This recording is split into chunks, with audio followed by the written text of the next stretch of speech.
In today's video, we'll be talking about the relics you should use on your Topaz in various different team compositions. Do keep in mind that you can just stick to one relic set, but this is going to be the best relic set for each team you plan to use with Topaz. Let's just hop right into it.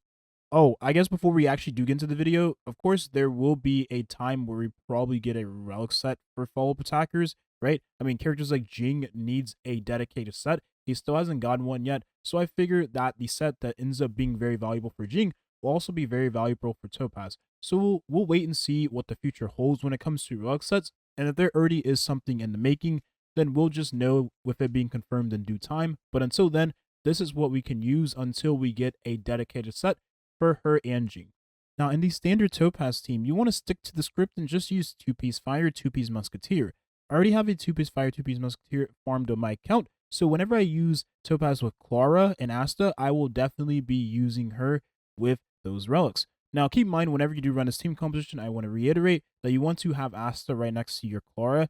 Asta is a lot more tankier if you do have her traces unlocked, right? She gets a lot of defense, and you most likely want to build her as a tank anyways instead of damage, because her damage in a team like this is very, very relatively low. There isn't any harmony buffers in the team comp alongside Asta, so her damage is going to be mid. So you would want to have her next to Clara, even though she is sort of a squishy character. You just build her more tanky.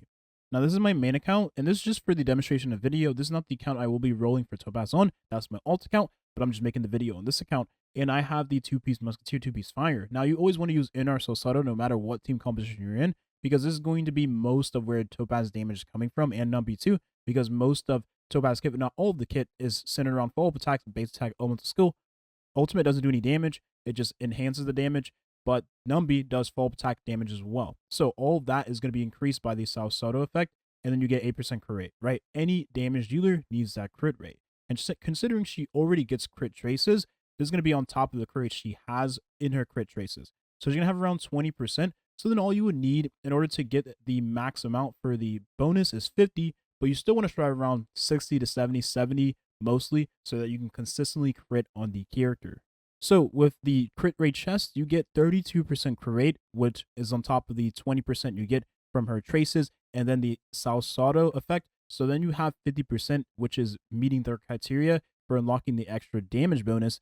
That means you need around 18% if you want her to consistently crit more often. So that isn't too hard to acquire. You just need a little bit of crit rate from substats, preferably as much as you can get. It is crit rate though, crit, right? It is going to be a little harder, but if you are running a crit chest, then it isn't going to be too hard. Now, one more thing to take into consideration is if you are using Fushuan, which we'll get into the team comps in a second, because I am rambling here right now. I'll explain this a little more, but Fushuan does give up to 12% crit rate, so that makes gearing a lot more easier for Topaz if you plan to use this character alongside her. So ideally, all you would need on Topaz at that point is around 6% crit rate to make sure she has around 70 after Topaz user skill. And Topaz will go after Fushuan, so Fushuan will always have the crit rate bonus for Topaz. Now, the Fushuan team comp right here, in this team comp, you would actually want to use the Quantum set. So I'll explain this a little more. How this works is with Silverwolf allows this team to have 50% chance of putting that fire weakness on the enemy if the enemy doesn't already have quantum weakness. But the enemy already has quantum weakness and the fire weakness you put with Asta or Topaz in the party, then you will deal increased damage, considering that you do more damage if the enemy is already weak to the element you're hitting it with. Silverwolf lowering the resistance of the enemy further by 10% at max levels is going to increase that damage output even more. So with Silverwolf in a party, the enemy will have 30% less resistance to that element because of the 20% effect of putting that weakness on the enemy, and then the 10% that she has alongside the 20% in the passive of her elemental skill.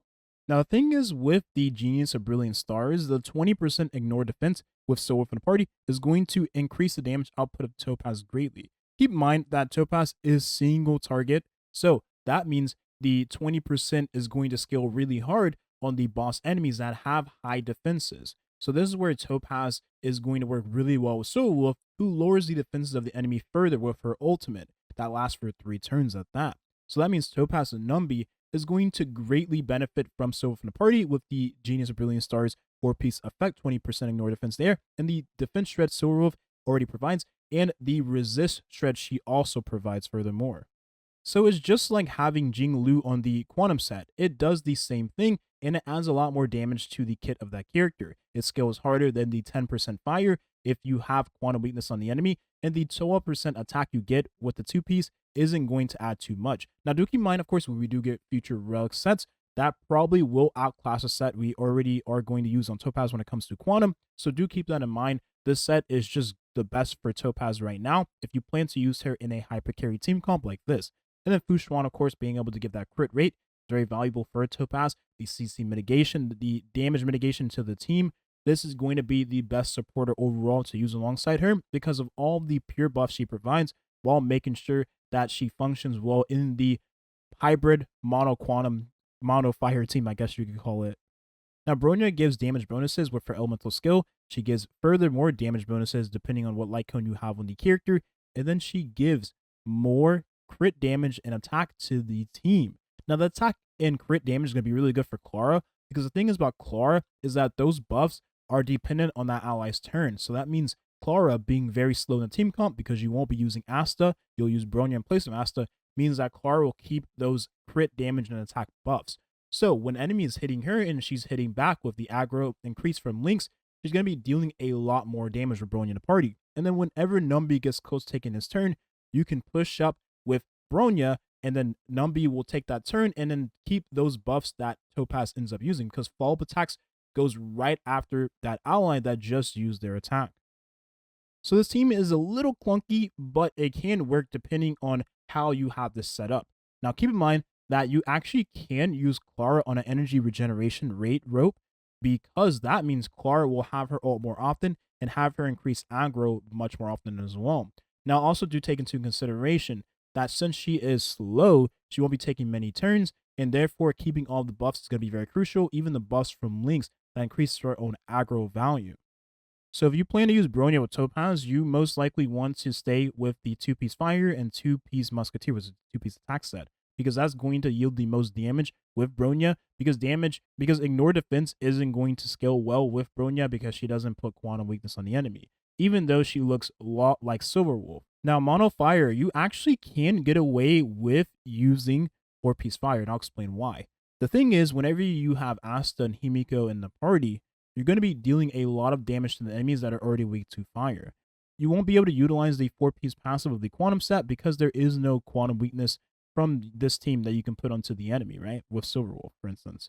So that means you'll take advantage of the two-piece fire set and even potential four-piece fire set depending on how you have your Topaz set up. Now, in a team like this, where Asta and Luocha are going to be skill point positive, now, if you do plan to use Asta as a skill point positive character, then you don't have to use your elemental skill, which means that you'll have more skill points for your Himiko and your Topaz, which means you can use your elemental skill on Topaz and spam that constantly. But if you plan to use Asta as a skill point negative character, right, because you want to constantly break the fire weakness of the enemy, then you don't want to use the four-piece fire set on Topaz because you're not going to be able to utilize the passive much often. The reason being is because you're probably not going to spam the skill if you plan to use Asta as a skill point negative character because you want to constantly keep the uptime on the attack stats, buffing both Himiko and Topaz in the party. So you won't really be able to take advantage of this four-piece passive.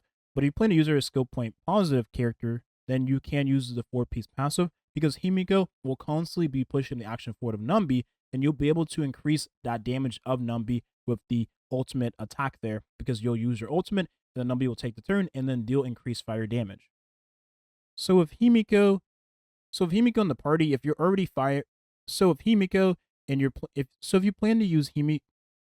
if you plan to use Himiko with Topaz and you're already farming the four-piece fire set, well, you might as well throw that set on your Topaz as well. There's no reason to go and farm another set if you already are farming for your Himiko, for instance, or you have a bunch of pieces left over that you farmed when you farmed for Himiko or any other fire character like Hook, for instance. So there you have it. When we receive that dedicated relic set for Jing and Topaz, you want to use that over every single other relic set in the game. Because considering Topaz deals all of her damage from follow-up attack, and Jing will also love that set as well. Now, if you farm from him and you're farming for her, why not put them in the same team? You're going to be dealing so much damage, the enemy won't be able to keep up. I'm pretty sure that team will also be able to zero cycle. Twitch.tv/Toshio, the link will be in the description. Thank you for watching and have a nice rest of your weekend. Peace.